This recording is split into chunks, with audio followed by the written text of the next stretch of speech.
আসসালামু আলাইকুম। আজকের রাত্রিকালীন ক্লাসে আমরা সে আগের মতোই বিভাগীয় পদোন্নতি পরীক্ষায় যে সকল প্রশ্ন আসার মতো আহ, সম্ভাব্য কারণ আছে বা আসতে পারে, এই সম্ভাব্য প্রশ্ন নিয়ে আমরা একটু আলোচনা করব। তো তার আগে আমি সামান্য একটা বিষয় বলে নিই। আমাদের আসলে এই পিআরবির কিছু বিষয় আছে, যেমন যারা বিভাগীয় পদোন্নতি পরীক্ষায় অংশগ্রহণ করেন, কথা নেই বার্তা নেই যে আপনি একজন এএসআই বা সাব ইন্সপেক্টর, আপনি একটা আহ গৃহ তল্লাশির সময় কি ব্যবস্থা গ্রহণ করবেন, বা একটা বেওয়ারিশ লাশ পেলেন কি করবেন। হুম। এই কথা নেই বার্তা নেই। প্রায় সময় যে বিষয়টা লেখে সেটা হলো যে সশস্ত্র পুলিশ দল নিয়োগ। এই প্রশ্নটা কিন্তু পরীক্ষায় আসছিল। সশস্ত্র পুলিশ দল নিয়োগ করা হয়ে থাকে দাঙ্গা হাঙ্গামার ক্ষেত্রে। মারাত্মক আকারে দাঙ্গা হাঙ্গামা দেখা দিয়েছে, আইন শৃঙ্খলা পরিস্থিতির অবনতি হয়েছে।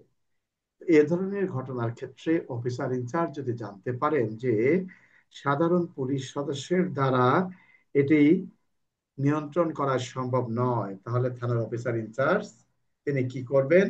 তার থানার মধ্যে যে সকল ফোর্স আছে তাদেরকে তার থানায় রক্ষিত অস্ত্রগুলি দিয়ে তিনি ঘটনাস্থলে প্রেরণ করবেন, এই উদ্দেশ্যে, যাতে কিনা ওই দাঙ্গাটি দাঙ্গাটা কন্ট্রোল করা যায়। এটা কিন্তু এই পিআরবি 145-এর প্রশ্ন কিন্তু পরীক্ষায় আসছিল, তোমরা কি জানো?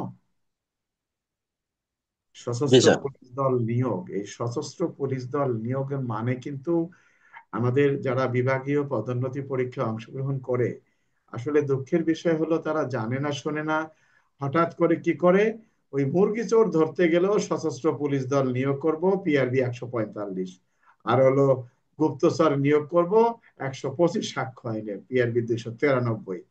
এই যে বিষয়গুলো, আমরা এটা পরিহার করব। আসলে পিআরবি 145-এর বক্তব্যটা হলো, শোনো, তোমাদের পদোন্নতি কার হবে না হবে আসলে একমাত্র মহান আল্লাহ পাকই জানে, আর তোমাদের ভাগ্যেরও কিছুটা বিষয় আছে। তো আর নিজের চেষ্টার বিষয় আছে, কিন্তু ভুল তোমাদের যতটুকু সংশোধন করার আমি চেষ্টা করেছি তোমাদের ভুলগুলো সংশোধন করার মতো। তো এই পিআরবি 145-এ যেটা বলা হয়েছে সশস্ত্র পুলিশ দল নিয়োগ, এই সশস্ত্র পুলিশ দল নিয়োগের বিষয়টা আমরা সব সময় উল্টো পাল্টা লিখে থাকি। সশস্ত্র পুলিশ দল নিয়োগটা হয়ে থাকে, স্পষ্ট বলা আছে, কোন থানার অফিসার ইনচার্জ যদি অবগত হন যে গুরুতর দাঙ্গামা গোলযোগ বাঁধিয়া গিয়াছে বা উপক্রম হয়েছে, সশস্ত্র দল অপরাধ করেছে বা করিতে উদ্যত হয়েছে, যে লোকের বিরুদ্ধে ব্যবস্থা গ্রহণ করা হয়েছে তারা মারাত্মক অস্ত্রে শস্ত্রে সজ্জিত, এই যে আমরা বিষয়টা এখানে আলোচনা করছি। তো এখন যে আপনি একটা আসামি ধরতে গিয়েও, আপনি গ্রেপ্তারি পরোয়ানা তামিল করতে গিয়েও সশস্ত্র পুলিশ দল নিয়োগ করেন পিআরবি 145, এবং শ্রোতাল প্রতিবেদন প্রস্তুত করার সময় অপমৃত্যুর একটা ঘটনা ঘটেছে বা বেওয়ারিশ লাশ পেয়েছেন, সেখানেও পিআরবি 145। আসলে পিআরবি 145 ওই সকল ক্ষেত্রে প্রযোজ্য নয়। আমার কথাটা কি বুঝতে পারছেন না বোঝো নাই? কে? জি আলমগীর স্যার। বা মনির বা নাজমুল, কোন সমস্যা আছে বুঝতে এটা? না স্যার। কিন্তু আমরা তো এটা লিখি সবসময়, তাই না? সরে স্যার। আমরা এটা লিখবো না, হ্যাঁ। সশস্ত্র পুলিশ দল যদি, সশস্ত্র পুলিশ দল নিয়োগের উদ্দেশ্য কি, কি কারণে সশস্ত্র পুলিশ দল নিয়োগ করা হয়ে থাকে, আমরা শুধুমাত্র এই পিআরবি 145-এ যে বিষয়টা আছে সেটা দেব। গৃহ তল্লাশির সময়, আসামির একজন গ্রেপ্তার করার সময়, কিংবা সুরতার প্রতিবেদন প্রস্তুত করার সময়, বেওয়ারিশ লাশের ক্ষেত্রে, বা ডাকাতি মামলার ঘটনাস্থলে আমরা গিয়ে, ডাকাতি মামলার ঘটনাস্থলে গিয়ে ক্রাইম সিন সংগ্রহের সময়, এই সমস্ত ফালতু জিনিস আমরা ব্যবহার করব না। কি আমার কথা কি ঠিক আছে? জি স্যার, ঠিক আমরা এটা কখনোই ব্যবহার করব না। আমরা চলে আসি পিআরবি 151 বিধি। 151 বিধির বক্তব্য কি?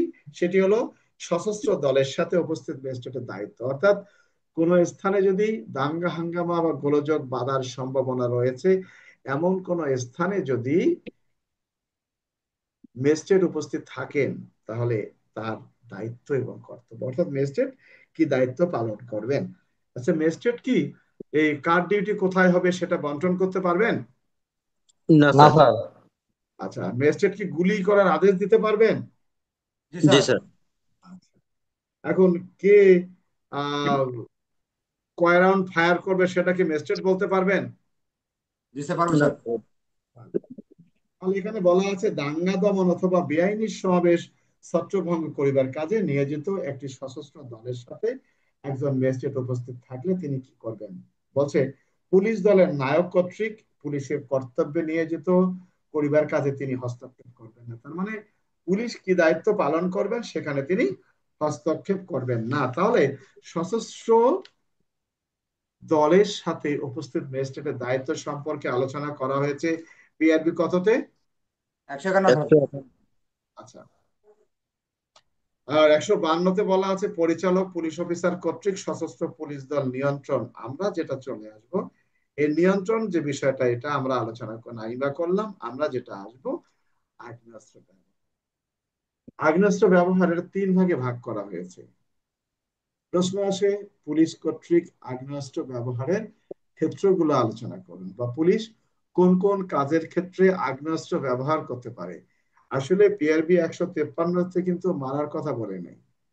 মারার কথা গেলে বলা হয়েছে কোথায়? দেহ রক্ষার ক্ষেত্রে, বেআইনি সমাবেশের ক্ষেত্রে, আসামির পলায়ন রোধ করার ক্ষেত্রে। কিন্তু মূলত প্রশ্ন আসে যে একজন পুলিশ অফিসার কোন কোন ক্ষেত্রে আগ্নেয়াস্ত্র ব্যবহার করতে পারেন। আবার প্রশ্ন আসতে পারে পুলিশ কর্তৃক আগ্নেয়াস্ত্র ব্যবহারের ক্ষেত্রগুলো আলোচনা করুন, বা পুলিশ কি আসামির পলায়ন রোধ করবে আগ্নেয়াস্ত্র ব্যবহার করতে পারেন। তাহলে মনে করতে হবে পিআরবি 153 প্রশ্ন। আর যদি আসে আসামির পলায়ন রোধ কল্পে কি মৃত্যু ঘটানো যায়, তাহলে 46-3। আমার কথা বুঝতে তোমাদের একটু সমস্যা হবে, কারণ আমি আবার মূল বই ছাড়া পড়াই না, যেহেতু হয়তো তোমাদের একটু সমস্যাই হয়।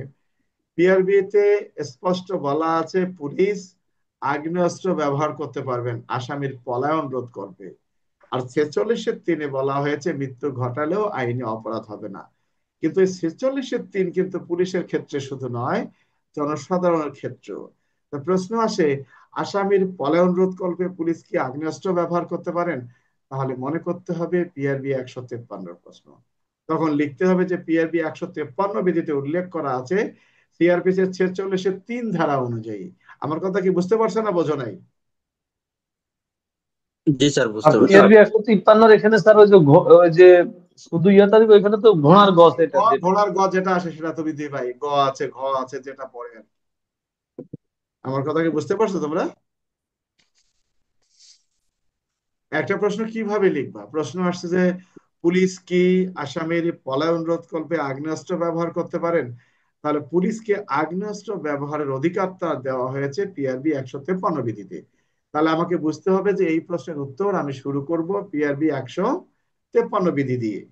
আর সেখানে আমি বলবো যে 153 বিধিতে উল্লেখ করা আছে সিআরপিসি 46-3 ধারা অনুযায়ী যাবজ্জীবন কারাদণ্ডে দণ্ডনীয় অপরাধে অভিযুক্ত বা মৃত্যুদণ্ডে দণ্ডনীয় অপরাধে অভিযুক্ত কোন আসামির পলায়ন রোধ কল্পে পুলিশ আগ্নেয়াস্ত্র ব্যবহার করতে পারে। বিষয়টা কি বুঝতে পারছো? এবং এর ক্ষেত্রে যদি মৃত্যু হয় তাহলে অপরাধ হিসেবে গণ্য হবে না। কিন্তু প্রশ্নটা হলো যে আসামির পলায়ন রোধ কল্পে 46-3 বলা আছে আসামির পলায়ন রোধ কল্পে পুলিশ আগ্নেয়াস্ত্র ব্যবহার করতে পারবেন আসামির পলায়ন রোধ কল্পে। তবে সেটি গ্রেপ্তারি পরোয়ানার আসামি হতে হবে। তবে পুলিশ মৃত্যু ঘটালেও অপরাধ হবে না যদি কিনা আসামিটা হয়ে থাকে যাবজ্জীবন কারাদণ্ডে দণ্ডনীয় অপরাধে অভিযুক্ত বা মৃত্যুদণ্ডে দণ্ডনীয় অপরাধে অভিযুক্ত। আমার কথা কি তোমরা বুঝতে পারছো না বোঝো নাই? কে? জি স্যার, বুঝতে পারছি।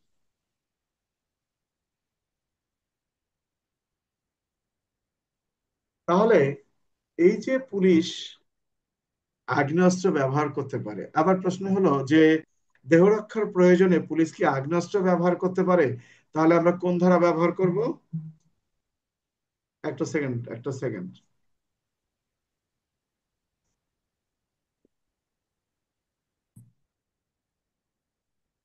প্রশ্ন আগে বুঝে নাও, পুলিশ কি দেহ রক্ষার প্রয়োজনে আগ্নেয়াস্ত্র ব্যবহার করতে পারেন?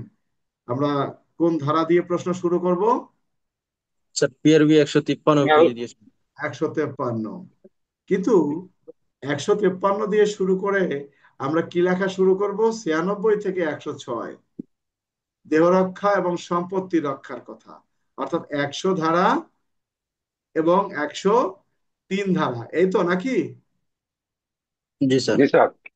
কিন্তু যদি প্রশ্ন আসে কোন কোন ক্ষেত্রে দেহ রক্ষার অধিকার প্রয়োগ করা যায়, করে মৃত্যু ঘটানো যায়, তখন আমরা কি 153 দিয়ে শুরু করব না পেনাল কোড দিয়ে শুরু করব? লাল দয়া করতে করে স্যার। শুরু স্যার। এইটাই হলো প্রশ্ন বোঝার ভুল এবং প্রশ্ন নাম্বার কম পাওয়ার একটা কারণ। প্রশ্ন আসছে যে কখন একজন ব্যক্তির মৃত্যু ঘটালেও আইনে তাহা অপরাধ হিসেবে গণ্য হইবে না। কখন একজন ব্যক্তির মৃত্যু ঘটালেও, আচ্ছা তাহলে আইনে অপরাধ হবে না দুটো ধারায়। যদি আমি ভালো ভালো করে বোঝো, কখন একজন ব্যক্তির মৃত্যু ঘটালেও আইনে তাহা অপরাধ হিসেবে গণ্য হইবে না, তখন তোমাকে মনে করতে হবে পেনাল কোডের 100 ধারা এবং 103 ধারা। আর যদি বলে দেহ রক্ষার প্রয়োজনে কখন একজন ব্যক্তির মৃত্যু ঘটালেও আইনে তাহা অপরাধ হিসেবে গণ্য হবে না, তখন আমাকে বুঝতে হবে এটি পেনাল কোডের 100 প্রশ্ন। দ্বারা। এখানে পিআরবি আসার কোনো সুযোগ নাই।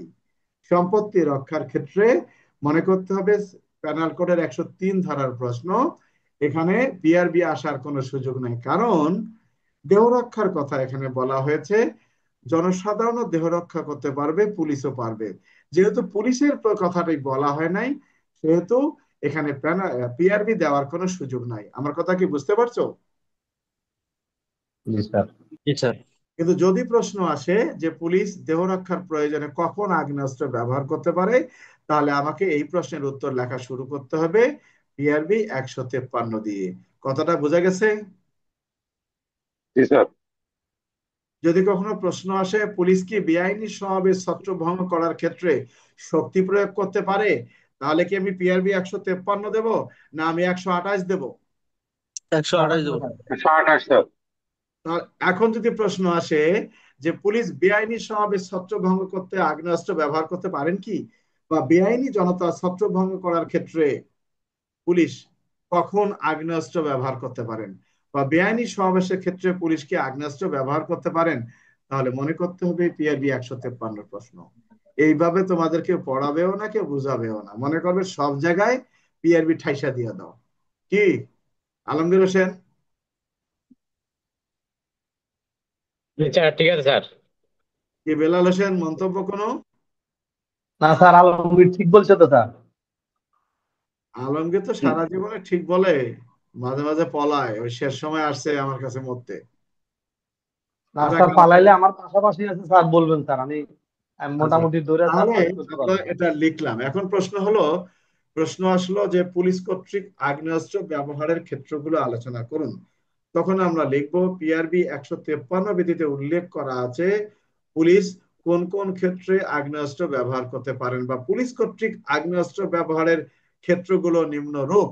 এক, আমরা কি লিখবো? দেহ রক্ষার প্রয়োজন, অর্থাৎ পেনাল কোডের 96 থেকে 106 ধারা অনুযায়ী দেহ রক্ষা এবং সম্পত্তি রক্ষার প্রয়োজনে। দুই, সিআরপিসির 127 এবং 128 ধারা অনুযায়ী বেআইনি সমাবেশ ছত্রভঙ্গ করার ক্ষেত্রে। তিন, সিআরপিসি 46-এর 3 ধারা অনুযায়ী আসামির পলায়ন রোধ করবে। আগ্নেয়াস্ত্র ব্যবহারের কথা বলছে, মারার কথা কিন্তু এখানে বলে নাই। এখন তাহলে আমরা লিখবো, এরপরে আমরা লেখা শুরু করলাম যে দেহ রক্ষা এবং সম্পত্তি রক্ষার ক্ষেত্রে পুলিশ কখন আগ্নেয়াস্ত্র ব্যবহার করতে পারে। তাই বলে কিন্তু 100 ধারার যে, ভালো করে বোঝো, তোমাদেরকে বুঝায় কি হবে বাবা যদি নাই বা বোঝো। প্যানাল কোডের 100 ধারার মধ্যে 6টা উদাহরণ দেয়া আছে। তাহলে কি ধর্ষণের হাত থেকে রক্ষার্থে পুলিশ কি গুলি করতে পারবে? অস্বাভাবিক কামনা চরিতার্থ করিবার উদ্দেশ্যে পুলিশ গুলি করতে পারবে? মুক্তিপণ আদায়ের উদ্দেশ্যে আটক করা হয়েছে, পুলিশকে গুলি করতে পারবে কি পারবে? না না স্যার, স্যার। এখানে না স্যার। 100-1 আর 2। 101 আর 2, তাহলে আমরা কি লিখবো?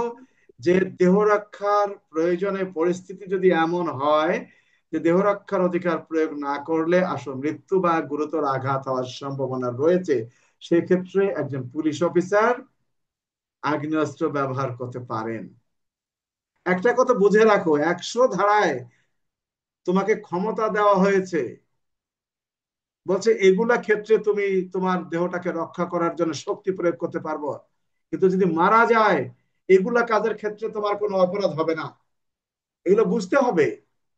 আচ্ছা, সম্পত্তি রক্ষার ক্ষেত্রে দস্যুতা সংগঠনকালে পুলিশকে আগ্নেয়াস্ত্র ব্যবহার করতে পারবে শীত কেটে ঘরে ঢোকার ক্ষেত্রে? না স্যার, পারবে সম্পত্তির না স্যার। ক্ষয়ক্ষতি, অগ্নিসংযোগ, সেক্ষেত্রে তার মানে কি ওই সিআরপিসির 127-28 কথাটাই কিন্তু এখানে চলে আসে। 127-28 কি হয়? ভাঙচুর করে না? তার মানে কি অগ্নিসংযোগ ভাঙচুর করলে আইনি সমাবেশটা বেআইনি সমাবেশে পরিণত হয়, তাই না? জি যাই স্যার। হোক, আমরা আবার ওখানে যাব না। 103 ধারার মধ্যে তাহলে আমরা ওই দস্যুতা সংগঠনকালে বা শীত কেটে প্রবেশকালে, এটা পুলিশের একটা লজ্জাজনক, পুলিশ আগ্নেয়াস্ত্র ব্যবহার করবে। ওই চোর কখন ঢুকবে পুলিশ ভুসুত ভুসুত করবে, তাই না? তাহলে স্যার এটা 103-এর 3-এ হবে স্যার, এটাতেই। 103-এর মধ্যে উদাহরণ, তুমি ওটা 3 আর 4 আচ্ছা। বসে না, তুমি লেখবা যে অগ্নিসংযোগের হাত থেকে, সম্পত্তির ক্ষতিরোধের হাত থেকে রক্ষার্থে পরিস্থিতি যদি এমন হয় যে সম্পত্তি রক্ষার অধিকার প্রয়োগ না করলে সম্পত্তির ক্ষতি হওয়ার সম্ভাবনা রয়েছে, আছে না? ভালো করে পড়ে দেখো। ব্যক্তিগত প্রতিরক্ষার অধিকার, সম্পত্তি, অস্ত্রশস্ত্র, গোলাবারুদ, মোটর গাড়ি, যানবাহন হামলার হাত থেকে রক্ষা করিবার উদ্দেশ্যে। এখানে তো আর নাই শীত কেটে ঘরে ঢোকা, চুরি ডাকাতি, আছে নাকি দেখো তো।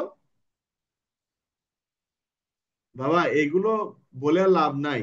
দেহরক্ষার মধ্যে বলা আছে যে দেহরক্ষার যে আত্মরক্ষার ক্ষেত্রে বলা আছে যে পরিস্থিতি এমন হয় যে মৃত্যু ঘটে ঘটে যাবে, সেক্ষেত্রে বা গুরুতর আঘাত হবে।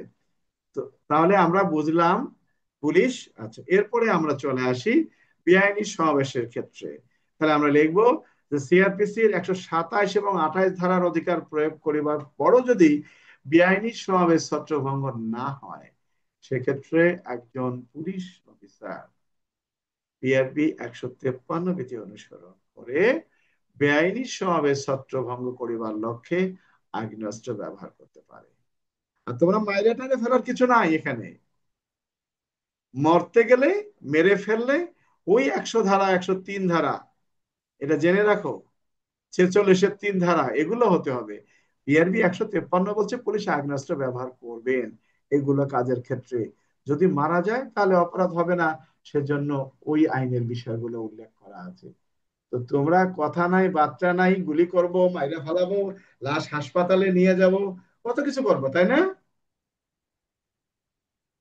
কে?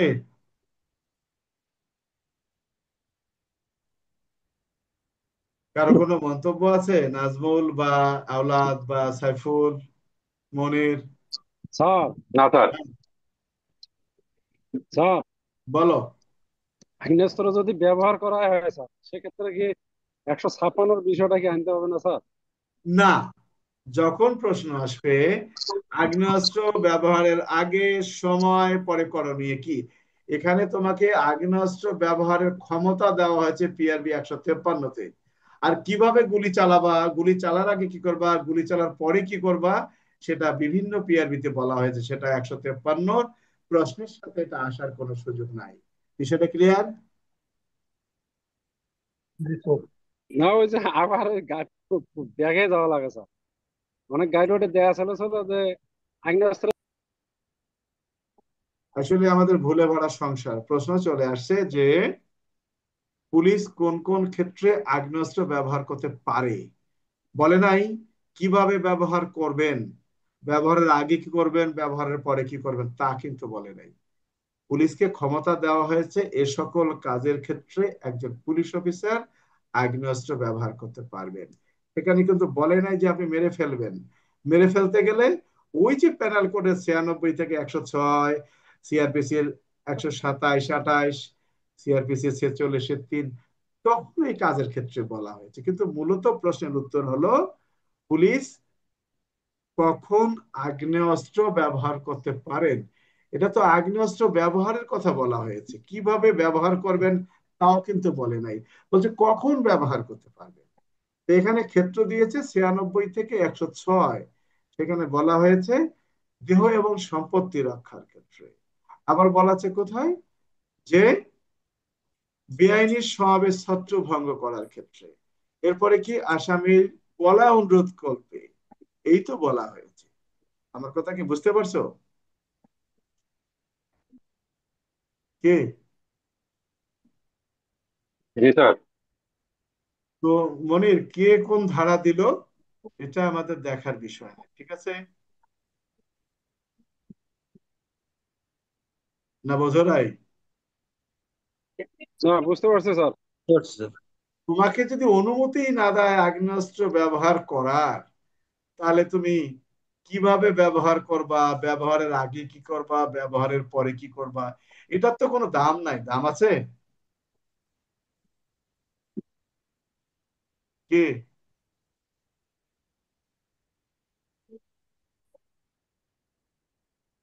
সবসময় মনে রাখবা যে যে যে তোমাকে শ্রম দেয়, তার শ্রমের মজুরিটা দিতে হবে। শ্রমিক, মানে শ্রমিকের মজুরিটা দেয়া একজন মানুষের জন্য দায়িত্ব এবং কর্তব্য। তোমরা আমাকে যে টাকা দাও, এ টাকা দিয়ে আমার ইন্টারনেটেই শেষ হয়ে যায়। তুমি বিশ্বাস করবা কিনা জানি না, নিজের জুম কেনার থেকে শুরু করে তোমাদের সব ক্লাসের টাকা মিলে 15,000 টাকাও হয় না, যেটা আমার নিজের খরচ হয় না। ওই যে আমাকে আজকেও আসছিল, আমি যেটা ওই ইন্ডাস্ট্রিয়াল পুলিশের সদস্যরা, যে স্যার আমাদের এখানে এসে পড়িয়ে যাবেন দিন অথবা রাত্রে। বুঝতে পারছো তো? আগামীতে হয়তো এরকমই ব্যবস্থা নেওয়া হতে পারে। উপায় নেই। নিজের চলার প্রয়োজনে কিন্তু ক্লাস করে, আমি কিন্তু শখে ক্লাস করে না, জানো? তোমরা জানো কিনা জানি না। আমি একটা লোক, সত্য কথা বলি, টাকার প্রয়োজনে ক্লাস করে, যে আমার যেহেতু ঢাকায় বাসা থাকে, আমারও চর্চা হলো, মানুষের কিছু জানলো, বিনিময়ে কিছু টাকা পেলাম। এই টাকাটাও সঠিকভাবে অনেকে দেয় না, এটা লজ্জাকর বিষয়। যাই হোক, তো আমি এটা আর বলতে চাচ্ছি না। এটা রেকর্ডে থাক, সারা দেশের মানুষ শুনুক যে আমার পয়সা, আমার পুলিশে পয়সা দেয় না। যাই হোক, আমরা যেটা আলোচনা করতে চাচ্ছিলাম সেটি হলো পিআরবি 153। তালিকা 153 সম্পর্কে কারো কিছু জানার আছে? না স্যার। যদি কখনো প্রশ্ন আসে, একজন কনস্টেবল কি গুলি ছুটতে পারেন? পারেন স্যার, পারে একশো স্যার। তিপ্পান্ন। 153 নাই স্যার।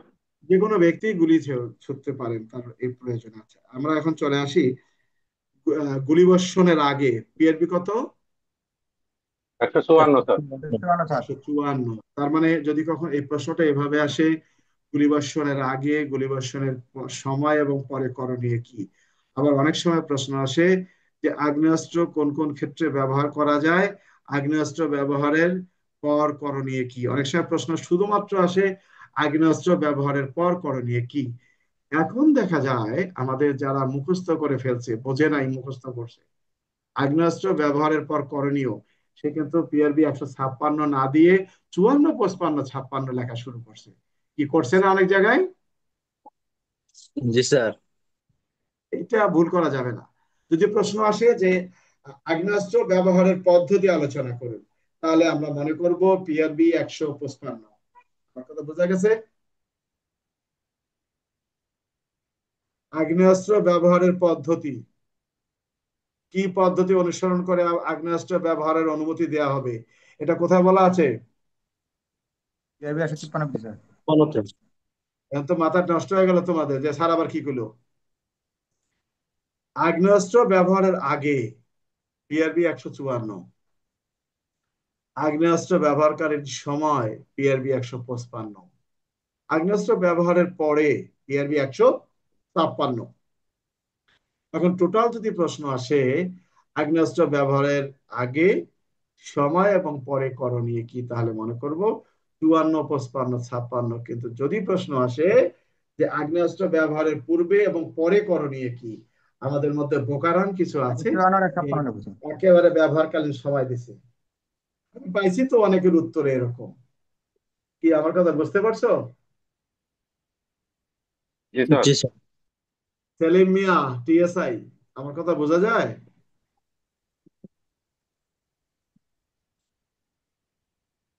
কে? স্যার সেলিম? বুঝতে পারছি স্যার। স্যার বুঝতে বুঝতে- পারছি স্যার। আচ্ছা। স্যার, হ্যাঁ, বলো। কিছু বলবা? সেলিম, সেলিম এসআই, কিছু বলবা? না স্যার, বুঝতে পারছি স্যার। আচ্ছা আচ্ছা, তাহলে আগ্নেয়াস্ত্র ব্যবহারের আগে কি করবে একজন পুলিশ অফিসার? হ্যাঁ বলো, কারো কিছু বলার আছে? আরে বাবা সাজ্জাদ, তোমার সাউন্ডটা বন্ধ করো। আচ্ছা, আগ্নেয়াস্ত্র ব্যবহারের আগে কি করতে হবে বলছে, একজন পুলিশ অফিসার গুলিবর্ষণের পূর্বে, গুলির নির্দেশ দানের পূর্বে, পূর্বাহ্নে মানে আগেই এই মর্মে সতর্কবাণী উচ্চারণ করবেন যে গুলি সবসময় নির্ধারিত লক্ষ্যে নির্ধারিত এবং পরিচালিত হওয়া উচিত, এটা তিনি বলবেন। বলছে একেবারে অপরিহার্য কারণ ব্যতীত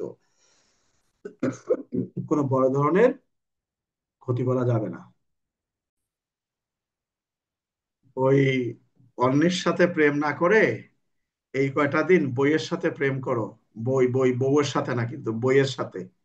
তাই বলে আবার বউরে আজকে ঘর থেকে বার করে দিও না আবার।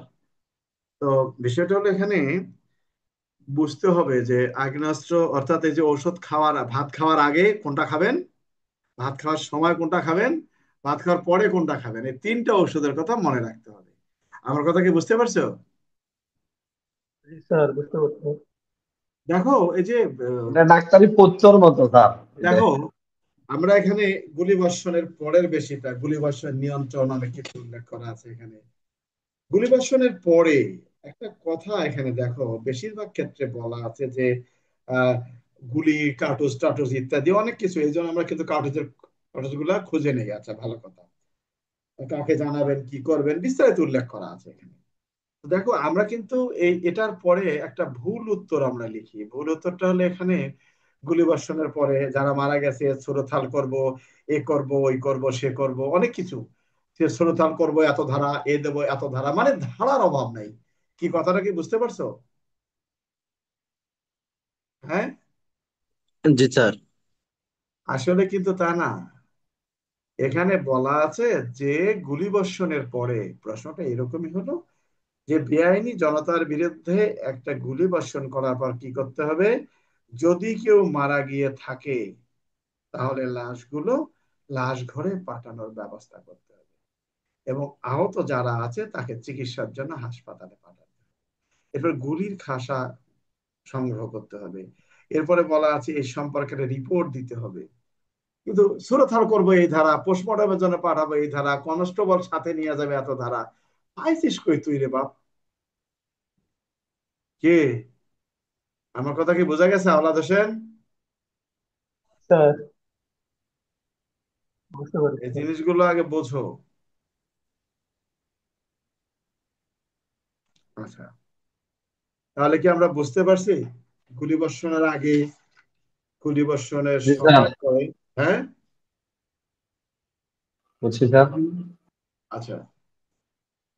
বিচার বিভাগে তদন্তের বিষয় না আছে, অনেক সময় আসে, আমরা যেটা আলোচনা করব, একটা প্রশ্ন আসলে পরীক্ষায় কখন বুঝবা পুলিশ কি সামরিক শক্তি আহ্বান করতে পারেন?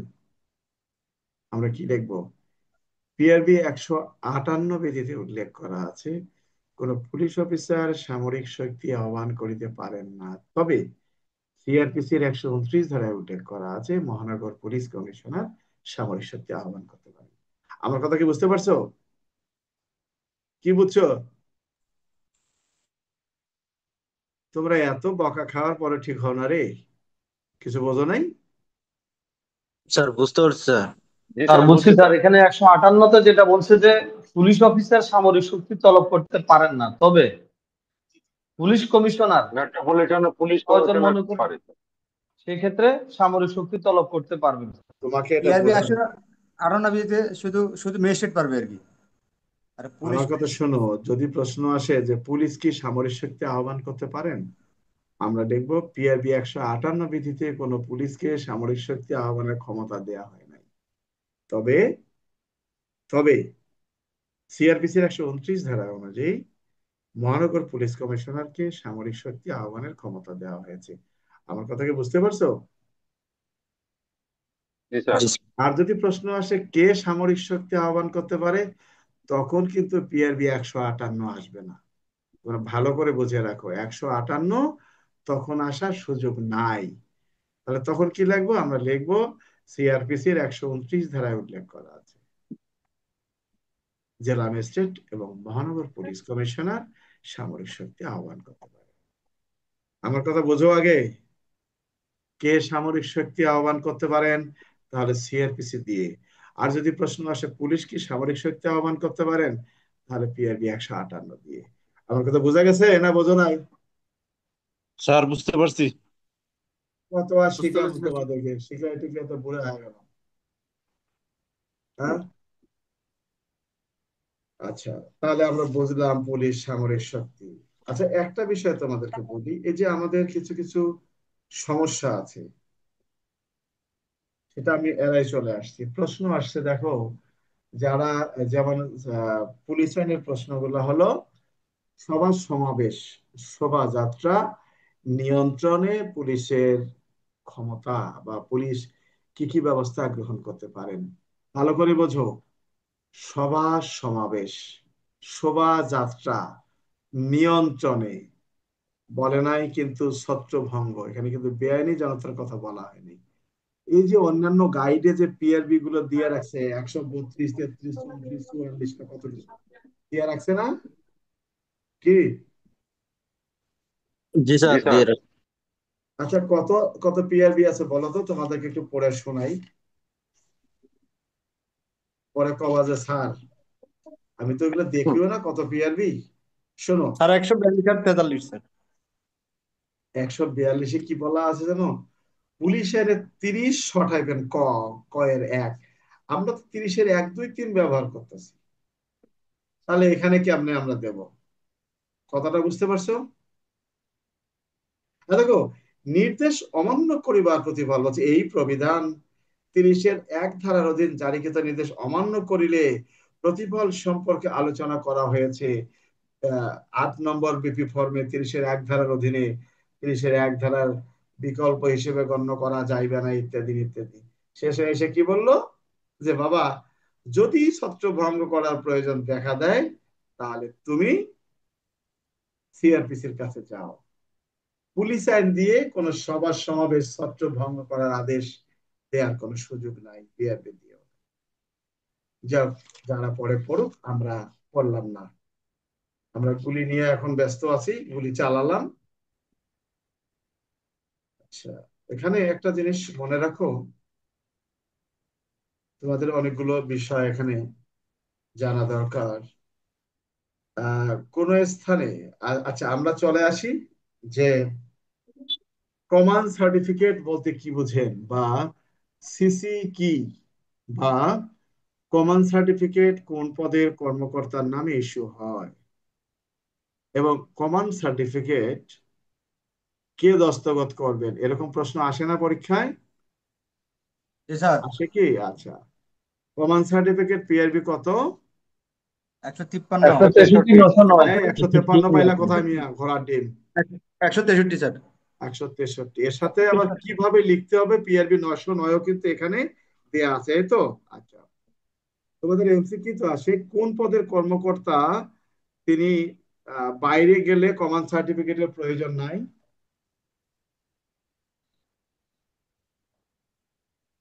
ইন্সপেক্টর থেকে উপরে স্যার। হ্যাঁ, স্যার ইন্সপেক্টর থেকে উপরে তো আদল ভাই পাওয়ার কথা না। সাব ইন্সপেক্টরের উপরে। আচ্ছা, কিন্তু একজন এএসআই যদি বাইরে যায় তারও তো লাগবে না কমান্ড সার্টিফিকেট? যদি তার আর ফাঁড়ির যদি কোনো ফাঁড়ির দায়িত্ব থাকে তাহলে তাহলে লাগবে না। সেক্ষেত্রে আচ্ছা, কমান্ড সার্টিফিকেটের দস্তখত কে করবেন? যিনি পার্টির ইনচার্জ কমান্ডার থাকবে তিনি স্যার। পার্টি ইনচার্জ থাকবেন। আচ্ছা, একই সাথে যদি একাধিক লোককে প্রেরণ করা হয় তাহলে কয়টি কমান্ড সার্টিফিকেট ইস্যু হবে? একটাই স্যার। একটা ইস্যু হবে। কমান্ড সার্টিফিকেট কে পেস্টিং করতে হয়? জি স্যার, জি পেশিং স্যার। করতে হয় স্যার। স্যার, জি আচ্ছা, স্যার, কোন করতে আছে। ফাঁড়ির ইনচার্জ তিনি যখন একজন এএসআই যখন ফাঁড়ির ইনচার্জ হিসেবে দায়িত্ব পালন করবেন তখন কি তার কমান্ড সার্টিফিকেটের প্রয়োজন হবে তিনি যখন বাইরে যাবেন তাহলে? না স্যার, প্রয়োজন নেই স্যার। এই বিষয়টা মনে রাখবেন। তাহলে কমান্ড সার্টিফিকেট সম্পর্কে আমরা কি বুঝতে পারছি না বুঝি নাই? বলা আছে যে সাব ইন্সপেক্টরের নিচে কোনো পুলিশ অফিসার ডিউটিতে নিয়োজিত হলে এবং সাব ইন্সপেক্টর পদমর্যাদার কোনো অফিসার এসকর্ট ডিউটিতে নিয়োজিত হলে পুলিশ সুপারের যদি অন্য কোনো আদেশ না থাকে তাহলে তারা বিপি ফর্ম নম্বর 10-এ একটা কমান্ড সার্টিফিকেট গ্রহণ করবেন। ব্যতিক্রম দেয়া আছে, একটি ফাঁড়ির একজন ভারপ্রাপ্ত অ্যাসিস্ট্যান্ট সাব ইন্সপেক্টর নৈশ রাউন্ডের উদ্দেশ্যে বাইরে গমন করলে কমান্ড সার্টিফিকেটের প্রয়োজন হবে না। বিষয়টা ক্লিয়ার? কি আমার কথা বুঝতে পারছো না বোঝো নাই? জি স্যার, জি স্যার। স্যার স্যার নৈশ আর কিছু প্রহরী বলার আছে? হ্যাঁ, স্যার এই নৈশ প্রহরী যদি এএসআই থাকে সেক্ষেত্রে নাইট কখন পেট্রোলে গেলে লাগবে না তার কমন সেন্স, সে যদি ফাঁড়ির ইনচার্জ হয়ে থাকে সেক্ষেত্রে। আচ্ছা ফাঁড়ি ইনচার্জ থাকলে সেক্ষেত্রে লাগবে না স্যার, এটা কোনো ধারা আছে? কেন, পিআরবি কি বলা আছে না এখানে? এই যে ব্যতিক্রম রয়েছে, ব্যতিক্রম 163 ব্যতিক্রমে আছে। তো বই আচ্ছা পড়ো না আচ্ছা নাকি, না ফিসাবিলিল্লাহ? সরি স্যার, একটু বোঝার জন্য স্যার। কোনো নো বোঝার না জন্য, আছে এখানে 163 উল্লেখ করা আছে। বই তো পড়োই নাই মিয়া। করি স্যার। ওই আমরা মাঝে মাঝে সরি। খেলার মাঠে বলি এই যে র্যাকেট কিনলেই মনে হয় খেলা যায় না, বই কিনলে যদি পড়া হইতো তাহলে হয়তো। বুঝতে গেলে অনুশীলন করতে হয়, এটা অনুশীলনের কোনো বিকল্প নাই, এটা মনে রাখবা।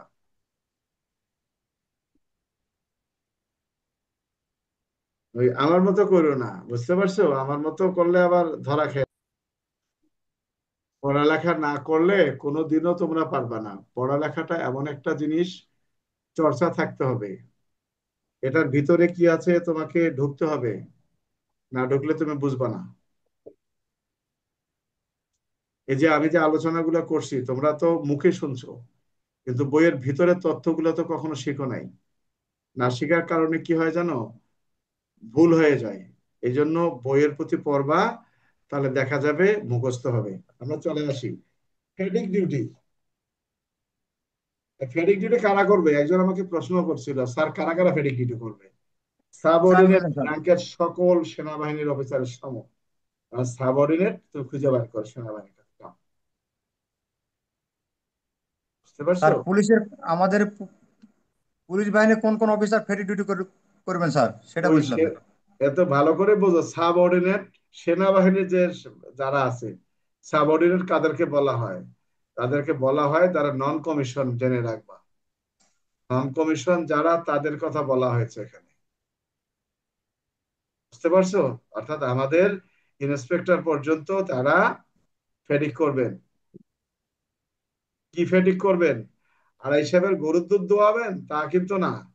বলছে যেখানে পুলিশ ফায়ারিং অনুশীলন করে সেখানে তাঁবু খাটানো, মেরামত করা ইত্যাদি, বা সরকারি মালামাল নামানো, ব্যারাক পরিষ্কার করা, প্যারেড গ্রাউন্ড, প্যারেড ময়দান ইত্যাদি নষ্ট হয়ে গেছে ইত্যাদি, এগুলো কাজ করতে পারবে। বা এলাকায় এমন একটা অঞ্চল ডুবে গেছে, বন্যায় কাজ করতে পারবে। এই কথাটা কি বুঝতে পারছে না বোঝে নাই? বুঝতে পারি স্যার। কি ফেডিং ডিউটি, এটা তো মনে করে এটা এমসিকিউ এএসআই রা আসছিল মনে করে স্যার, এটা কোনো প্রশ্নই না। হুম, এমসিকিউ আসছিল স্যার। এ এটা মনে শ্রমমূলক রাখবে, কাজ, এই যে সম্মূলক কাজ। অগ্নি হ্যাঁ, নির্বাপক। হ্যাঁ, তো প্রশ্ন হলো আগুন লাগলে পুলিশের করণীয় কি? যে আমাদের একজন ইন্সপেক্টর ছিল, সে মারা গেছে, সে যখন এএসআই, তো আমরা ভাইবারে পরীক্ষা দিয়ে, ভাইবার বোর্ডে পরীক্ষা দিতে গেছিলাম নায়েক সাহেবের কাছে। তো মেয়ে মানুষ তো, রোকেয়া, ও মারা গেছে। তো আল্লাহ তার বেহেস্ত নসিব করো। তো ও রোকেয়া বলে ফেললো, স্যার আমার সময় আগুন লাগলো, আর আগুন লাগার সময় পাইলো না। বলছিল যে আচ্ছা, মনে করো যে তুমি থানা ডিউটি অফিসার, তোমার থানা এলাকায় আগুন লেগেছে, তোমার করণীয় কি? স্যার আগুন লাগার আর সময় পেলো না, আমার সময় আগুন লাগলো। কথাটা হলো, ও নিজেও উত্তরটা জানতো না যে আগুন লাগলে পুলিশের করণীয়।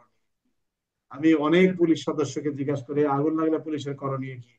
আগুন লাগলে কি হবে স্যার? আগুন লাগলে যাবো, কোন আইনে কেন, আইনে থাকবে কেন আগুন? কিন্তু কখনো পড়ে দেখ নাই অগ্নি সংকেতটা কাকে বলে। হ্যাঁ, পয়সা দিতে। অর্থাৎ এই আগুন লাগার পাগলা ঘন্টা বাজলে পুলিশ কি ব্যবস্থা গ্রহণ করবে এটা পুলিশ কখনোই জানে না। সংকেত, তার মানে কি? আগুন লাগার খবর। তো বলছে যে সকল শ্রেণীর পুলিশ দ্রুত সারিবদ্ধ হবেন, অর্থাৎ বলছে কোনো স্থানে আগুন লাগিবার সংকেত পাইলে সকল পুলিশ অফিসার দ্রুত সারিবদ্ধ হইবেন। হেড কনস্টেবল এবং কনস্টেবলকে ইউনিফর্ম পরিধানের বিলম্ব, পোশাক পরাটা চিন্তা করবে না, তবে তারা একটা বেল্ট ব্যবহার করবে। উপস্থিত সিনিয়র প্রয়োজনের সংখ্যক পুলিশকে ডিউটিতে পাঠাবেন। হাতের কাছে অগ্নি নির্বাপক সরঞ্জাম যা পাবেন তাই নিয়ে দ্রুত অগ্নিকাণ্ডের স্থানের দিকে রওনা করবেন। উপস্থিত সিনিয়র তাদেরকে বিভিন্ন ভিন্ন স্কোয়াডে বিভক্ত করে আগুনের চারদিকে কট করিয়া দাঁড়াইবার জন্য নির্দেশনা প্রদান করবেন এবং অগ্নি নির্বাপন কাজে, সম্পত্তি রক্ষার কাজে সহায়তা করিবেন। আসলে এই যে আগুন লাগলে পুলিশ কি ব্যবস্থা নিবে এর সম্পর্কেও কিন্তু পিআরবিতে বলা আছে, নইলে পুলিশ যাইতোই না। অথচ সে পুলিশের এমন একটা সমস্যা যেগুলো পুলিশের কাজ না সেগুলা করে। কার মেয়ের বিয়া দিতে হবে সেখানে চাঁদা উঠে মেয়ের বিয়া দেয়, ধান কাইটা দেয়, ধান কাট রিক্সা চালকরে রিক্সা কিনে দেয়, নিজে রিক্সা চালায় দেয়। হ্যাঁ, অথচ আইনের মধ্যে যেগুলো আছে সেগুলা করে না। ড্রেন পরিষ্কার করায় স্যার সিটি কর্পোরেশনে। দেখায় যে আমরা জনপ্রিয়তা, ওই যে লটারি করে না, কখনো লটারি ফটারি আইনের মধ্যে নাই। একটা পুলিশ সদস্য তার চয়েসে দেবে তিনটার মধ্যে যেটাতে চায়, তার মধ্যে তার একটা প্রয়োজন থাকতে পারে, ব্যক্তিগত কোনো সমস্যা থাকতে পারে যে ওখানে গেলে আমার এটাও কিন্তু দেখতে হবে। এখন যেখানে ভ্যাকান্স নাই সেখানে তো আমি যাইতে চাচ্ছি না, কথাটা হলো এরকমই। একজন 10 বছর থেকে আছে আর আমি 2 মাস না আগেতে আমার নমিনেশন দিয়ে দিল, খুব ভালো মানুষ হয়ে গেল। তো জনসাধারণের চেয়ে ঊর্ধ্বতন কর্মকর্তাগণের উচিত তার নিম্নস্থ যে সকল পুলিশ সদস্য আছে দুষ্ট প্রকৃতির, সরাসরি বাড়িতে পেটে পাঠিয়ে দেওয়া, ভালো হলে তাকে সাধ্য অনুযায়ী সাহায্য সহযোগিতা করা। দুষ্ট লোকের কোনো পুলিশের দাম নেই, লিভ ইট। এরপরে কি বলা আছে, যেমন তোমাদের পরীক্ষার প্রশ্ন আসে, অ্যালার্ম প্যারেড, হ্যাঁ, কোথায় অনুষ্ঠিত হয়? কি? অস্ত্রাগারে স্যার। হ্যাঁ, অ্যালার্ম প্যারেডে পিআরবি কত? পুলিশ পুলিশ লাইনে অনুষ্ঠিত হয় স্যার 166 স্যার। 166। আরে কোথায়, তোমরা তো পিআরবি দিয়ে ভর্তি করে থুয়ে দাও। পিআরবি কত জানি, 695 166 স্যার। ইত্যাদি।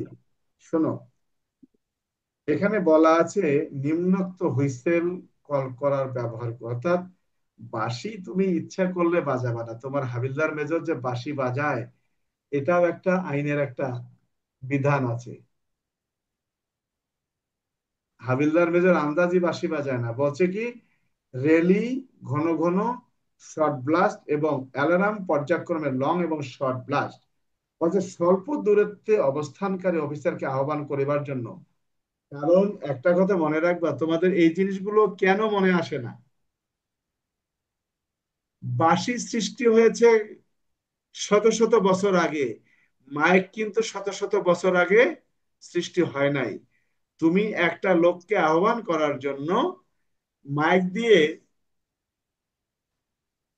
ডাকতে পারবা, কিন্তু মাইক ছাড়া কত দূরে যাবে, মাইক ছাড়া কত দূরে যাবে? তো সেক্ষেত্রে তোমার বাঁশির শব্দটাই তো বোঝা যাবে নাকি, বাঁশি কি। জি স্যার। স্যার এখন দেখা গেল একসাথে একজন এসপির নামও বেলাল, সেখানে হাবিলদারও আছে বেলাল, এখন বেলালকে ডাক দিবে কে, আরাই সাহেব। এখন যদি এই বেলাল এদিকে আসো, তাহলে এসপি সাহেব তো কাছে কাছে কি করবে, বাঁশি ফু দিবে। বাঁশি ফু দিলে তার দিকে যখন নজর পড়বে তখন তাকে ইশারা করবে যে তুমি আসো, চলে আসো। এটাই, বাঁশিটা হুদায় বাজায় না, তো হাবিলদার মেজরের ঠ্যাং ভাঙিয়ে দিত। তুই আবার বাঁশি, বুঝো কি?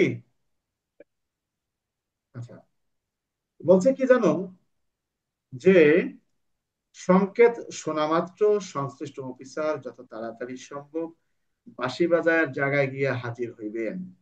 কেবলমাত্র জরুরি পরিস্থিতিতে, যেমন সংকেত প্রদানকারী বিপদে পড়িলে অগ্নিকাণ্ড অনুরূপ অবস্থায় সবাইকে ব্যারাকে বাহির করে আনিবার প্রয়োজন দেখা দিলে শুধু তখনই সংকেত বাজানো হইবে।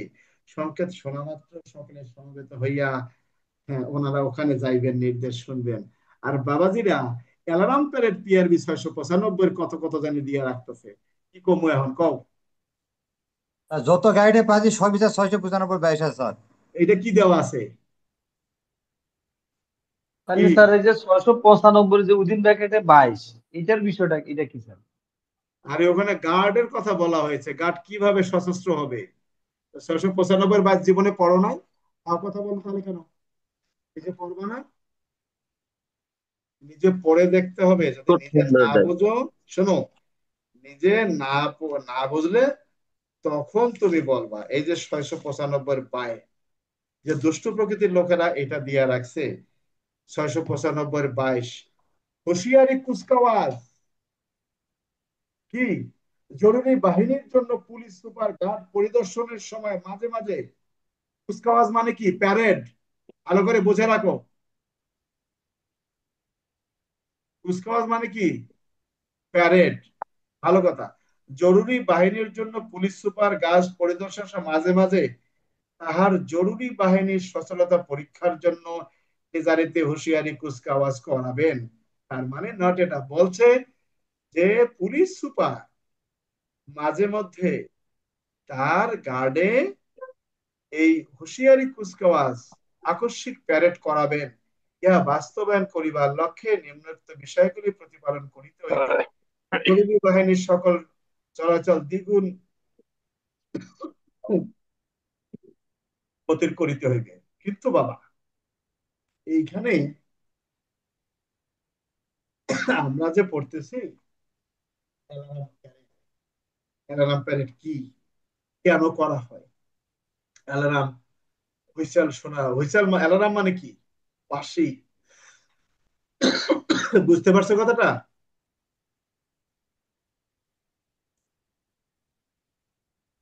তাহলে বুঝতে হবে কেবলমাত্র জরুরি পরিস্থিতিতে বাঁশি বাজানো যাবে। আমার কথা বোঝা গেছে? অ্যালার্ম প্যারেড, যদি প্রশ্ন আসে অ্যালার্ম প্যারেড, ভালো করে বোঝো। একটা হলো অ্যালার্ম প্যারেড কোথায় অনুষ্ঠিত হয়। এই পিআরবি 166-তে কিন্তু অ্যালার্ম প্যারেড অনুষ্ঠিত হয় না। এখানে অ্যালার্ম প্রাপ্ত হলে করণীয় কি এটা জানো? এইটা হলো পিআরবি 166। আর ওখানে পুলিশ সুপারকে বলছে যে আপনি মাঝে মধ্যে অ্যালার্ম প্যারেড নিবেন। কোথায় নিবেন? আপনার অস্ত্রাগারে, আপনি যে কোনো জায়গায় নিতে পারেন। কথাটা কি বুঝতে পারছো? অ্যালার্ম প্যারেড আপনি নিবেন।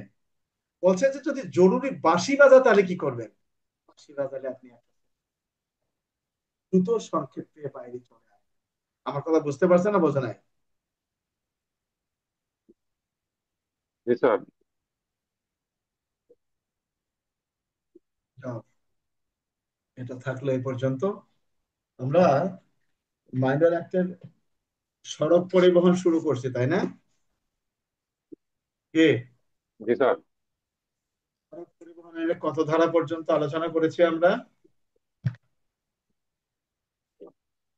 বলতে পারবা? সড়ক পরিবহনের 99 100 কত? 99 পর্যন্ত স্যার। হ্যাঁ, 99। জি স্যার। সড়ক পরিবহন আইনে বর্ধিত দণ্ডের বিধান আছে কি? কত ধারা? 100 ধারা স্যার। তো দ্বারা সড়ক পরিবহন আইনে বর্ধিত দণ্ডের বিধান আছে। ভালো। এখানে অপরাধপূর্ণ সংগঠনের দণ্ড, যেমন একটা পরীক্ষার প্রশ্ন আসছিল, আবার আমরা চলে আসি। সেটি হলো বর্ধিত দণ্ড বলতে কি বুঝেন? ভালো করে বোঝো, বর্ধিত দণ্ড বলতে কি বুঝেন? আচ্ছা, কোন কোন আইনে বর্ধিত দণ্ডের বিধান আছে সেখানে আমরা এই সড়ক পরিবহন আইনের ধারাটা দিতে পারি, এই তো নাকি? জি স্যার। হ্যাঁ, 75, তারপরে তাহলে অস্ত্র আইন 20-এর ক। এখন এই 100 ধারা বলছে, এটা কি প্রশ্ন আসছে সড়ক পরিবহন আইনে বর্ধিত দণ্ডের বিধান আছে কি? এখানে কি অস্ত্র আইন আসার সুযোগ আছে বা পেনাল কোডের 75 ধারা আসার সুযোগ আছে? না স্যার, না সেজন্য আসি স্যার। নাই। কারণ মাস্টার সাহেবরা যে সেখানে দেয়, এটাতে কি করতাম এখন কত কি? আচ্ছা, এখানে বলা আছে সড়ক পরিবহন আইনে যে সকল বিষয়কে অপরাধ হিসেবে গণ্য করা হয়েছে। কথাটা বুঝতে পারছো?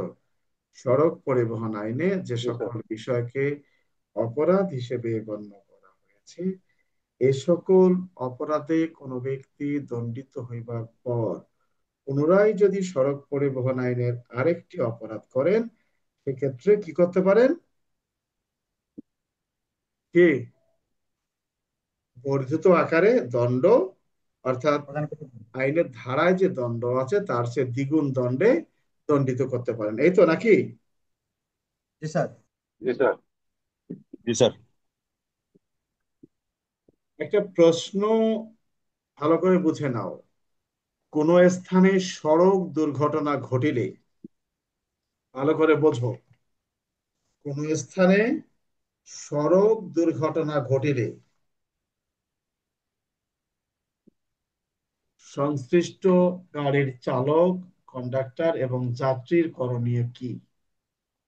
তাহলে কোন স্থানে সড়ক দুর্ঘটনা ঘটলে বাসের কন্ডাক্টর হেল্পারের করণীয় কি? স্যার 62 ধারা স্যার। 62 ধারায় স্যার। আর 62 119 আর জনসাধারণ। জনসাধারণ করণীয় কি? কত? 119 ধারা স্যার, জনসাধারণ। 119, এটা কিন্তু মনে রাখবা। এখন আমরা আলোচনায় আসি 103 ধারা। 119 ধারা যদি কেউ অমান্য করে, শাস্তি কত ধারায়? 103। 103 স্যার। 103। তাহলে যদি কখনো প্রশ্ন আসে কে কি অপরাধ করলেন, ব্যাখ্যা দিন। ক নামক গাড়ির চালক, ক নামক গাড়ির চালক একটি বাস চালিয়ে ঢাকা থেকে রংপুর যাওয়ার পথে সিরাজগঞ্জ নামক স্থানে সড়ক দুর্ঘটনায় কবলিত হন, ফলে দুজন লোক মারা যায়। গাড়ির চালক গাড়ি রেখে পালিয়ে যান এবং উত্তেজিত জনসাধারণ গাড়িতে অগ্নিসংযোগ করে। প্রশ্ন পেয়ে গেলা? জি স্যার। তাহলে চালকের অপরাধ চাচ্ছে এখানে, 95 ধারা স্যার। পালিয়ে গেছে। জনসাধারণ বেটা, সে যে গাড়িতে আগুন লাগিয়ে দিয়েছে, তারও শাস্তির কথা এখানে চাচ্ছে নাকি? জি স্যার। জি স্যার। কি? জি স্যার। চালকের হলে 95 ধারা শাস্তি আরে হবে। আর তুমি কেন বাবা আলোচনা করো? তুমি তো টিএসআই পরীক্ষা দিবা, তোমার তো এগুলো আসে, কিন্তু এনারা তো মনে করে জীবনে এনাদের আসবে না, তো পড়েই নেই। প্রশ্নটা হলো যে 103 ধারা, 103 ধারার শাস্তিটা কোত্থেকে আসছে? আসছে হলো 119 ধারা 119। দিয়ে। যদি কেউ যথাযথভাবে পালন না করে সেক্ষেত্রে, দেখো সড়ক পরিবহন আইন কিন্তু এমন একটা বিষয়, জনসাধারণ তুমি ফুটপাত ছাড়া হাঁটাহাঁটি করবা, তোমার জরিমানার বিধান আছে। জনসাধারণ তুমি ফুট ওভার ব্রিজ ব্যবহার করবে না, তোমার শাস্তির বিধান আছে। জনসাধারণ তুমি মহাসড়কের আশেপাশে নির্ধারিত সীমানা অতিক্রম করে নির্ধারিত সীমানার মধ্যে তুমি দোকানপাট বসাবা, তোমার জরিমানার বিধান আছে। এটা বোঝো তো নাকি? জি স্যার। জি স্যার।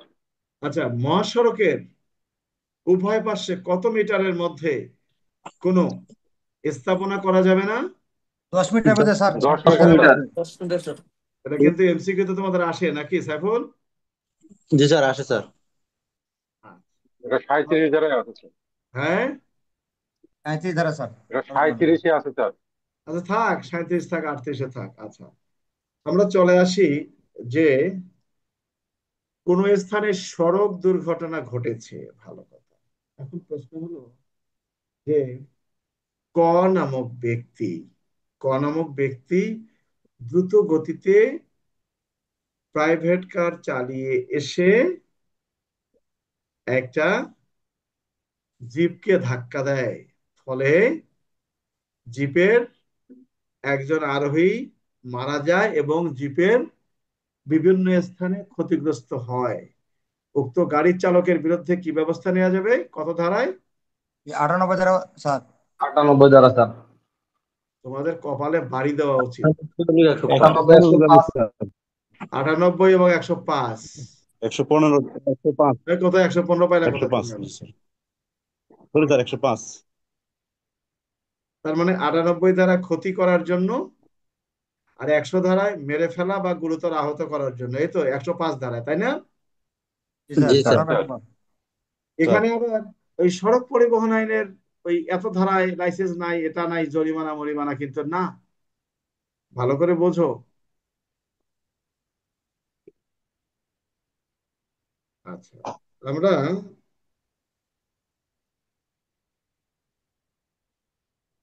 একটা বিষয় তোমাদেরকে বলি, কোম্পানি কর্তৃক। আচ্ছা আচ্ছা, একজন সার্জেন্ট বা সাব ইন্সপেক্টর কখন ঘটনাস্থলে জরিমানা করতে পারেন?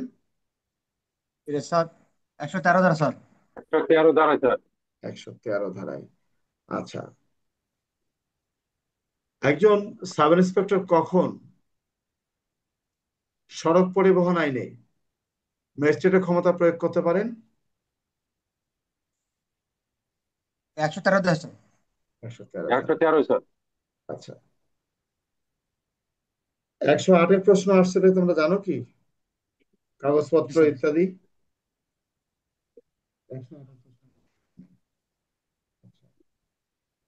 108 আটকের ক্ষমতা স্যার। একজন সাব ইন্সপেক্টর একজন কনস্টেবল কি কোনো যানবাহনের কাগজপত্র আটক করতে পারেন? না স্যার, পারে না স্যার। 109। পারেন না। আচ্ছা, এখন আমরা আসি, কোন পদের কর্মকর্তা সড়ক পরিবহন আইনে বিনা পরোয়ানায় গ্রেফতার করতে পারেন? 110 ধারা স্যার। হ্যাঁ, কেন সার্জেন্ট সাব ইন্সপেক্টর? সকল পুলিশ পুলিশ কর্মকর্তা অফিসার, প্রশাসনিক পুলিশ অফিসার। আরে বাবারে, সবাই পারবে এখানে, বোঝে না কেন? সকল পোশাকধারী সকল পুলিশ সদস্য পালন। এ তো পড়েই নাই, বললাম না, না পড়লে যেটা হয়। এই সড়ক পরিবহন আইনের 110 ধারায় বলা হয়েছে, একজন পোশাকধারী পুলিশ অফিসার তার সম্মুখে অপরাধটা সংঘটিত হতে হবে। তাহলে সড়ক পরিবহন আইনে বিনা পরোয়ানায় গ্রেপ্তারের শর্ত কি বলো? পোশাকধারী হইতে হবে। এবং পোশাক তার সামনে অপরাধটা পরিণত সংঘটিত অবস্থায় হতে হতে হবে, হবে এই তো? এবং তার সামনে অপরাধ সংঘটিত হতে হবে। আচ্ছা, যদি প্রশ্ন আসে, ক নামক সার্জেন্ট সাদা পোশাকে একটা গাড়ি আটক করলেন, কাগজপত্র চেক করলেন, জরিমানা করলেন, এটা কি বিধান আছে? না স্যার, পোশাক পরিহিত অবস্থা থাকতে হবে স্যার। নো, আচ্ছা সাদা স্যার, পোশাকে না না, করতে পোশাক পারবেন, লাগবে না স্যার। শুধু গ্রেপ্তার পারবে করতে স্যার, পারবেন না। 113। সার্জেন্ট বা সাব ইন্সপেক্টর 113 পারবে স্যার। একজন সাব ইন্সপেক্টর সার্জেন্ট সিভিলে থাকা যাই তাক কেস দিতে পারবে, কিন্তু গ্রেপ্তার করতে গেলে তাকে গ্রেফতার করতে পারবে পোশাক না। পরিহিত অবস্থায় থাকতে হবে। ঘটনা ক্লিয়ার? জি স্যার। জি স্যার। এটা ঠিক আছে স্যার। বুঝো? আচ্ছা, এখন আমরা প্রশ্নে আসি, সংশ্লিষ্ট পুলিশ অফিসারের করণীয় কি? এক, ক নামক এএসআই চেকপোস্ট ডিউটি করা কালে নম্বরবিহীন একটা প্রাইভেট কার আটক করেন। প্রাইভেট কারের চালক এই প্রাইভেট কার সংক্রান্তে কোনো কাগজপত্র উপস্থাপন করতে পারেন নাই। উক্ত এএসআই করণীয় কি? বিনা মামলায় গ্রেফতার করে স্যার 110 বিনা ধারা স্যার। পরোয়ানায় গ্রেপ্তার করবে স্যার। একটা কথা মনে রাখবা, সড়ক পরিবহন আইনে এএসআই, কনস্টেবল সবাই বিনা পরোয়ানায় গ্রেপ্তার করতে পারবেন, কিন্তু কেস স্লিপ দেওয়ার মতো ক্ষমতা নাই, সাব ইন্সপেক্টর এএসআই সার্জেন্ট। নাই। নাই স্যার। অর্থাৎ সাব ইন্সপেক্টর টু আপওয়ার্ড বা সার্জেন্ট টু আপওয়ার্ড তাদেরকে দেওয়া হয়েছে। এই জন্য 110 ধারায় বলছে যে এই ধরনের অপরাধ ঘটলে যে কোনো পুলিশ অফিসার তাকে বিনা পরোয়ানায় গ্রেফতার করতে পারবে। আমার কথা কি বুঝতে পারছো না, বোঝে নাই? কে? বুঝছি স্যার। আচ্ছা, আরেকটা কথা বলি, কোন আচ্ছা, সড়ক পরিবহন আইন অনুযায়ী বিনা পরোয়ানায় গ্রেপ্তারকৃত ব্যক্তির প্রতি পুলিশ অফিসারের করণীয় কি? কি করবেন? স্যার 110-এর 1, 2, 3। আচ্ছা, দুই বিনা তিন পড়ায় যিনি তাকে গ্রেপ্তার করা হবে, তাকে কোথায় নিয়ে গেল তার পরিবারকে জানাতে হবে, গাড়িটা কোথায় নিয়ে গেল এবং তাকে গাড়িটি জানাতে হবে, এই কোথায় তো রাখছে নাকি? সেটাও জানাতে হবে। জি জি স্যার। স্যার। এগুলো জীবনে পড়ে না এসআই সাহেবরা, এগুলো পড়ার দরকার নাই। যখন এমসিকিউ তে আসবে যে করণীয় হলো এটাই, যে থানায় নিয়ে যাবে। যদি প্রশ্ন আসে সড়ক পরিবহন আইনে বিনা পড়ায় গ্রেপ্তারকৃত ব্যক্তির প্রতি পুলিশের করণীয় কি, দেখা যাবে এটা না দিয়ে তাকে হাজতখানায় ঢুকাইছে, মামলা দিয়ে কোর্টে পাঠাই দিছে, এটাই দিয়ে দেবে, তাই না? পড়ে নাই যে, ও তো চালান দেওয়া। বিনা বিনা পরোয়ানায় গ্রেপ্তার করছে, কিন্তু এটা পড়ে নাই যে তাকে কোথায় নিয়ে যাওয়া হলো, তার পরিবারকে জানাতে হবে, গাড়িটা কোথায় নিয়ে গেল, তাই না সাইফুল? স্যার বুঝছি স্যার, তার গাড়ির অবস্থান এমনকি ব্যক্তির অবস্থান জানাতে হবে এই। আরে মিয়া, তুমি না এটা কথা কইলা, কয়জন সঠিক উত্তর দেয়? এই যে 4,000 এএসআই নিয়োগ করবে, এরা 2,000 কতজন পদোন্নতি দিবে, এখন টিএসআই পরীক্ষা দেওয়ার লোকে পাওয়া যায় না, এএসআই এবি হাবিলদার পরীক্ষা দেওয়ার লোকে পাওয়া যাচ্ছে না, বুঝো নাই? সব 2,000-এর পিছনে ছুটছে, আর ডাব্বা মারে ফেল করবে। সব স্যার ওই এমসিকিউ যাবে গা স্যার। বুঝতে পারছো? প্রশ্ন এরকম হবে। যাই হোক, তাহলে আমরা 110 পর্যন্ত আলোচনা করলাম, আমরা আজকে আর এখানে আলোচনা করবো না। কারো কিছু বলার থাকলে বলতে পারো। আগামীকালকের কথাটা বলি, আমি যদি খুলনা যাওয়ার সম্ভাবনা আছে খুব ভোরে, মনে হয় না আমি আবার সাথে সাথে ফিরবো, মনে হয় না ফিরে ক্লাস নিতে পারবো, যদি না নিতে পারি সবাই মাফ করে দিও। যারা আমার কথা শুনছে তাদের উদ্দেশ্যে, যারা ক্লাসে আছো তাদের উদ্দেশ্যেও বলছি, খুলনা যাব ভোরে, মানে সম্ভাবনা বেশি যাওয়ার জন্য। খুলনা তো না, যশোর যাব, রাস্তায় নেমে যাব এখানে, যশোর থেকে একটু দূরে। তো যদি আমি ফিরে ক্লাস নিতে না পারি, সরি, আর ক্লাস নিলে আমি জানাবো, যদি না জানাই তাহলে মনে করবা ক্লাস নিতে কালকে পারবো না। ঠিক আছে সবাই? আমার কথা জি বুঝতে স্যার। পারছো? জি স্যার। জি স্যার। আচ্ছা, জি এখন স্যার। কার কি বলার আছে বলতে পারো, কারো কিছু স্যার জানার আমার একটা থাকলে। প্রশ্ন আছে। হ্যাঁ বলো সাজ্জাদ, বলো।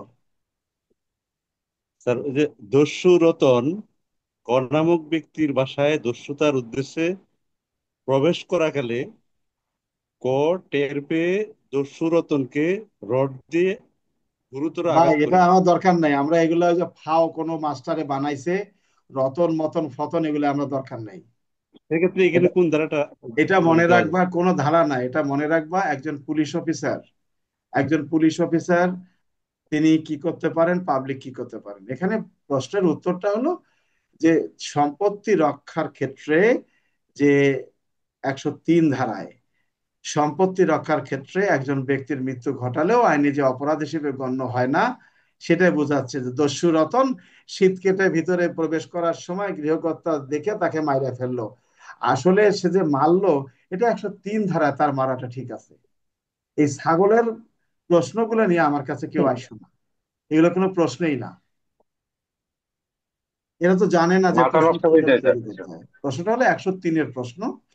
এখানে বলা আছে 103। যে একজন ব্যক্তি দস্যুতা সংগঠন কালে বা শীত কেটে ঘরে প্রবেশ কালে, অর্থাৎ সম্পত্তি রক্ষার ক্ষেত্রে কখন একজন ব্যক্তির মৃত্যু ঘটালেও আইনে তা অপরাধ হিসেবে গণ্য হইবে না। তারই দ্বিতীয় কলামে এখানে বলা আছে যে শীত কেটে বা দরজা জানলা ভেঙে গৃহে প্রবেশ কালে একজন ব্যক্তির মৃত্যু ঘটালেও তা আইনে অপরাধ হিসেবে গণ্য হইবে না। বিষয়টা ক্লিয়ার? স্যার, স্যার এরা আরেকটা স্যার, রতন হাসিনা জরিনা যাই বানাক কিচ্ছু যায় আসে না। কি আরেকটা স্যার, সেলিম, টিএসআই সেলিম কও, এগুলো ওই যে হাবিলদারদের প্রশ্ন, ওই যে তোমাদের ওই যে কামাল না সালাম না কি আছে না, এই তো সমস্যা, মাস্টারের তো আসসালাম অভাব নাই। জি স্যার। আসসালামু আলাইকুম স্যার। হ্যাঁ বলো। স্যার আমাদের ক্লাসটা যদি এক মাস্টার স্যার আলাদা হতো তাহলে আমার ভালো হতো স্যার। হ্যাঁ তোমাদের ক্লাস আমি তোমাদের 1 মাস আলাদা না, আমি সাজেশন অলরেডি তোমাদের সিআরপিসি শেষ করছি, পুলিশ আইন শেষ করছি, আর বা কোনটা আইন শেষ করছি, সাজেশন গুলো কমপ্লিট করে ওরে লিখতেছি, চিন্তা করো না। তোমাদের 4 জন লোক ওটার আমি করে দেব, চিন্তার কিছু নেই, 4-5 জন যেটা আছে ওটা আমি করে দেব, সমস্যা নেই। আগে সাজেশন গুলো রেডি করি তারপরে। হ্যাঁ, জি স্যার। আর আমরা এদের ক্লাস যেগুলো নিচ্ছি এগুলো যেগুলো তোমাদের প্রয়োজন নাই সেগুলোর সাথে তোমাদের ক্লাস অটোমেটিক আলাদা হয়ে যায়। পিআরবি এগুলো তোমাদের প্রয়োজন, যেগুলো পড়ালাম আগ্নেয়াস্ত্র ব্যবহারের আগে পরে, এবং আগ্নেয়াস্ত্র ব্যবহার, কমন সার্টিফিকেট, তারপরে অ্যালার্ম প্যারেড এগুলো বা হুইসেল, এগুলো তোমাদেরও কিন্তু প্রয়োজন। জি স্যার, আজকে সব গুরুত্বপূর্ণ আমাদের জন্য স্যার। এই সড়ক পরিবহন যেগুলো পড়ালাম এটা শেষ করি, এই পিআরবি এবং সড়ক পরিবহন শেষ করলে আমরা অন্য, তোমার সড়ক পরিবহন শেষ করলে তোমাদের একটা পরীক্ষা নেব, এরপরে আমি অন্যদিকে চলে যাব। মাইনর অ্যাক্টের অনেকগুলো তোমাদের প্রয়োজন আছে। কোনটা প্রয়োজন আছে? জুয়া আইন তোমাদের প্রয়োজন আছে, জেনে রাখবা। জুয়া আইন তোমাদের প্রয়োজন আছে, 3BCL 4BCL তোমাদের প্রয়োজন আছে, এটা ওদেরও প্রয়োজন আছে, এটা জেনে রাখো আগে। আমার কথা বুঝতে পারছো? জি স্যার, এগুলো প্রয়োজন আছে। কাছে কাছে এগুলো পড়তে হবে। সরাই আইন তোমাদের প্রয়োজন আছে, এটা জেনে রাখো। যাও, আর কারো কিছু বলার আছে? ওটা চিন্তা আমার মাথায় আছে। কিছু বলার আছে কারো? না স্যার, ঠিক আছে। বেলাল হোসেন, তো সবাই সরি, আমি কালকে যদি কোনো মেসেজ না দেই তাহলে মনে করবো আমি কালকে রাত্রে ক্লাস নিতে পারবো না, সরি। সবাই আসসালামু ভালো, আলাইকুম রহমতুল্লাহ। সবাই ভালো থাকো, ধন্যবাদ সবাইকে। ঠিক আছে আর স্যার। পরীক্ষা যেহেতু সামনে, আর হ্যাঁ ওই যে চুরির ধারা কোনগুলো স্যার যদি বলে, কোন চুরির ধারা, দণ্ডবিধিতে চুরির যেসব ধারা রয়েছে সংক্ষেপে আলোচনা করে, আর আমার একটা নো, প্রশ্ন আসছিল। একটা কথা জেনে রাখবা, কেউ যদি বলে চুরি, চুরির ধারাগুলো আলোচনা করুন। চুরির ধারা শুধুমাত্র 378। চুরির শাস্তির কথা ধারা আছে বিভিন্ন ভাবে, বিভিন্ন পর্যায়ে চুরি, কথাটা কি বুঝতে স্যার পারো? গাইডে চুরি প্রশ্ন চুরি। আছে এরকম স্যার, যে চুরির যে সকল ধারা আছে তা না, যদি আলোচনা করুন, প্রশ্ন আছে যে এভাবে আছে সকল স্যার। ধারায় চুরির শাস্তি আছে তা উল্লেখ করুন, তখন 79, 80, 81 আসবে। বিষয়টা ক্লিয়ার? জি স্যার। যদি প্রশ্ন আসে যে পেনাল কোড, দণ্ডবিধি বলতে কোনো শব্দ নাই, প্যানেল জেনে কোড। রাখবা, দণ্ডবিধি বলতে কোনো শব্দ নাই। মাস্টাররা জানে না, তোমরা জানবা কি? কথাটা হলো যে সকল আইনে, অর্থাৎ পেনাল কোড অনুযায়ী কোন কোন ধারায় চুরির শাস্তির বিধান আছে, তাহলে মনে করতে হবে 81 পর্যন্ত। আর যদি বলে চুরি, কোন বিষয়গুলো চুরি, তাহলে 78, এখানে অন্য বিষয়গুলো আসবে না। চুরির শাস্তি কি কি, তখন তোমরা বিভেদ করে লিখতে পারো চুরির শাস্তি প্রকাশ্য স্থান না, চুরির শাস্তি এত ধারা, বাসগৃহ থেকে চুরি, প্রকাশ্য স্থান লাগবে না, হলো চুরির শাস্তি 379, বাসগৃহ থেকে চুরির শাস্তি 380, চাকর কর্তৃক চুরির শাস্তি 381। বিষয়টা ক্লিয়ার? ঠিক আছে। আর কেউ কিছু বলবা? আওলাদ, স্যার 457 কখন আসবে স্যার? ঘুর ঘোরার জন্য। চারশো তো স্যার সাতান্ন যদি রাত্রেবেলা প্রশ্নে, গেট কেটে ঢুকলে 457 যদি প্রশ্নে উল্লেখ করা থাকে, ক্লাস করালো। যে রাখো 457 যদি এরকম উল্লেখ করা থাকে প্রশ্নে, যে রাত্রিকালে প্রবেশ করে চুরি হয়েছে, রাত্রিকালে থাকতে হবে, বুঝতে পারছো? জি স্যার। আর যদি রাত্রি না থাকে তাহলে মনে করবা 454। 454 দিনের বেলা। দিনের বেলা না, যদি প্রশ্ন থাকে যে ক নামক ব্যক্তি বাসায় ঘুমিয়েছিল, ঘুম থেকে উঠে জেগে দেখে কে বা কাহারা তার বাড়ির মালামাল নিয়ে গেছে, এখানে যেহেতু রাত্রির কথা তখন বলা হয়নি, মনে করতে হবে 454, 380। দিনের বেলা কথার প্রয়োজন নাই। আর যদি স্যার উল্লেখ করা টাইমটা উল্লেখ থাকতো, না থাকলে ধরে নিতে হবে দিনের বেলা স্যার। আরে আস্তে কথা বলো মিয়া, দিনের বেলা কথা হবে না। তো ঠিক আছে, সবাই ভালো থাকো, ঠিক আছে, ধন্যবাদ ওকে। সবাইকে, সরি।